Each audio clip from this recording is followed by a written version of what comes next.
Respons komunitas musik Indonesia Hong Kong usai KJRI undang April DA7. Undangan itu datang diam-diam, tapi gaungnya cepat menyebar. Dari grup WhatsApp komunitas musik hingga obrolan warung kopi para TKI di Hong Kong, satu nama mulai sering disebut, April DA7. Bukan sekedar kabar tampil, melainkan undangan resmi dari KJRI Hong Kong yang langsung memantik antusiasme lintas komunitas. Pertanyaannya kini bukan lagi siapa April, tapi sebesar apa sambutan yang menantinya di sana. Nama April DA7 memang sudah tak asing di telinga penikmat musik dangdut Indonesia. Sejak tampil di panggung nasional, April dikenal bukan hanya karena kualitas vokalnya, tapi juga karena citranya yang hangat dan dekat dengan penonton. Kini, ketika kabar undangan dari KJRI Hong Kong mencuat ke publik, respons yang muncul tak datang dari satu arah saja. Komunitas musik Indonesia di Hong Kong, termasuk para TKI, menunjukkan reaksi yang nyaris seragam. Antusias, penasaran, dan menunggu dengan harapan besar. Berita ini akan mengulas secara jernih apa saja fakta yang sudah terkonfirmasi, bagaimana respons komunitas musik Indonesia di Hong Kong, serta memilah rumor yang berkembang agar tidak bercampur dengan realita. Yang pertama perlu diluruskan, undangan ini bukan kabar simpang siur. Berdasarkan informasi yang beredar luas dan diperkuat oleh sumber-sumber komunitas, April DA7 memang mendapat undangan resmi dari KJRI Hong Kong. Tujuan utamanya jelas, menghibur komunitas musik Indonesia serta para tenaga kerja Indonesia atau TKI yang bermukim dan bekerja di Hong Kong. Acara semacam ini bukan hal baru bagi KJRI.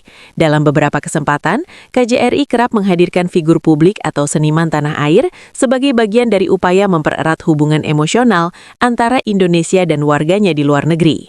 Namun, pemilihan April DA7 dianggap cukup spesial karena segmentasi penggemarnya yang luas dan lintas generasi. April dinilai mewakili sosok penyanyi dangdut modern yang tetap membumi, sebuah kombinasi yang pas untuk audiens diaspora Indonesia. Begitu kabar undangan ini terdengar, respons dari komunitas musik Indonesia di Hong Kong datang relatif cepat. Beberapa komunitas musik yang selama ini aktif menggelar acara internal, pentas kecil, hingga perayaan Hari Besar Nasional menyambut kabar ini dengan reaksi positif. Dalam obrolan daring dan diskusi komunitas, muncul beberapa benang merah. April DA7 dianggap memiliki karakter vokal yang kuat untuk tampil live, lagu-lagunya familiar di kalangan TKI, sosoknya dinilai ramah dan gak berjarak. Bagi komunitas musik di Hong Kong, kehadiran penyanyi dari tanah air bukan sekedar hiburan. Itu adalah momen nostalgia, pelepas rindu, dan penguat identitas budaya di tengah rutinitas kerja yang padat. Dari sisi para TKI, responsnya bahkan lebih emosional. Banyak yang mengaku sudah lama menantikan acara hiburan bernuansa Indonesia yang menghadirkan artis aktif dan relevan. April DA7 dipandang sebagai penyanyi, tapi juga sebagai simbol kedekatan dengan kampung halaman. Beberapa pernyataan yang berulang muncul di komunitas. Lagunya sering diputar pas kumpul hari libur. Kalau benar tampil, ini jadi hiburan langka. April cocok buat acara yang hangat, bukan cuma rame. Fakta menariknya, sebagian besar antusiasme ini muncul sebelum detail acara diumumkan secara lengkap, menandakan bahwa nama April sendiri sudah cukup kuat untuk membangun ekspektasi. Yang perlu dicatat, antusiasme ini tidak dibangun lewat promosi besar-besaran. Reaksi positif komunitas musik Indonesia Hong Kong berkembang secara organis, dari mulut ke mulut, dari grup ke grup. Ini menjadi indikator penting bahwa undangan KJRI kepada April DA7 memang tepat sasaran. Dalam dunia hiburan diaspora, penerimaan komunitas seringkali menjadi faktor utama kesuksesan acara. Seiring menguatnya kabar undangan, mulai muncul rumor lanjutan. Salah satu yang paling sering terdengar adalah dugaan bahwa penampilan April DA7 di Hong Kong akan berlanjut ke tur kecil atau beberapa panggung tambahan. Namun hingga saat ini, belum ada konfirmasi resmi terkait hal tersebut. Yang dapat dipastikan, undangan yang ada bersifat acara khusus dalam rangka hiburan komunitas dan TKI, bukan rangkaian konser komersial. Rumor semacam ini wajar muncul, mengingat tingginya minat komunitas. Namun penting untuk memisahkan antara harapan dan fakta yang sudah terkonfirmasi. Isu lain yang ikut beredar adalah kemungkinan kolaborasi April DA7 dengan musisi Indonesia yang menetap di Hong Kong.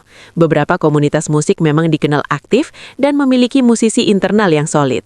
Namun sekali lagi, sampai berita ini disusun, belum ada pernyataan resmi yang memastikan kolaborasi tersebut. Meski demikian, banyak pihak menilai peluang ini tetap terbuka karena acara komunitas biasanya memberi ruang interaksi yang lebih cair. Beberapa pengamat hiburan menilai pemilihan April DA7 sebagai langkah strategis. Alasannya sederhana. April punya rekam jejak panggung yang konsisten, repertoire lagunya mudah diterima audiens luas, citra publiknya relatif bersih dan positif. Bagi KJRI, faktor-faktor ini penting karena acara bukan sekedar hiburan, tapi juga membawa nama baik institusi dan negara. Jika dilihat lebih luas, kehadiran April DA7 di Hong Kong berpotensi memberi dampak sosial yang cukup signifikan. Acara hiburan semacam ini seringkali menjadi ruang temu lintas komunitas, antara pekerja, musisi, volunteer, hingga perwakilan institusi. Dalam konteks ini, penampilan April bisa menjadi sarana mempererat solidaritas TKI, media ekspresi budaya Indonesia, pengguat rasa bangga terhadap identitas nasional. Penting untuk menegaskan, fakta, April DA7 diundang KJRI untuk menghibur komunitas musik dan TKI Indonesia di Hong Kong. Fakta, respons komunitas musik Indonesia Hong Kong sejauh ini sangat positif. Rumor, tur panjang, kolaborasi besar atau agenda tambahan belum terkonfirmasi. Dengan pemisahan ini, publik diharapkan bisa menikmati kabar baik tanpa terbawa ekspektasi berlebihan. Respons hangat komunitas musik Indonesia Hong Kong terhadap undangan KJRI kepada April DA7 menunjukkan satu hal penting. Musik tetap menjadi jembatan emosional paling kuat bagi diaspora Indonesia. April DA7, dengan segala kesederhanaan dan kekuatan vokalnya, hadir bukan hanya sebagai pengisi acara, tapi sebagai simbol kedekatan antara tanah air dan warganya di perantauan. Kini, publik tinggal menunggu satu hal, bagaimana April DA7 akan menjawab antusiasme itu di atas panggung Hong Kong dan cerita apa lagi yang akan lahir setelahnya. Jangan lupa tulis pendapat kamu di kolom komentar dan subscribe agar tidak ketinggalan berita update selanjutnya.